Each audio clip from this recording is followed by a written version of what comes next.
కట్టి ఊళ్ళోకి వచ్చనమ్మా చాలారి పూలు పెట్టి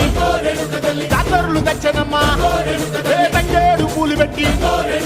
కంకాణ దూకేనమ్మా ముక్కు ముక్కెర పెట్టి ముల్లోకాల నెలనమ్మా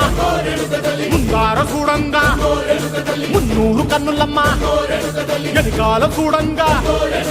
ఏనూరు కన్నులమ్మా సాధు శిస్తులంతా సాగిల బట్టరమ్మా మహారాజు రాజులంతా మొగారిల్లిరమ్మా కోరిక కోరంగా రంగులు పూసినాము ఆశలు తీరంగా ఏసాలు వేసినాము నీకన్నా పెద్ద దిక్కులో కాన ఎక్కడుంది నైవేద్యం ఎట్టంగా మా కాడ ఏమిటుంది మనలన్నీ అడగిచ్చి వరమీయవే తల్లి కన్నా బిడ్డలను కాపాడవే తల్లి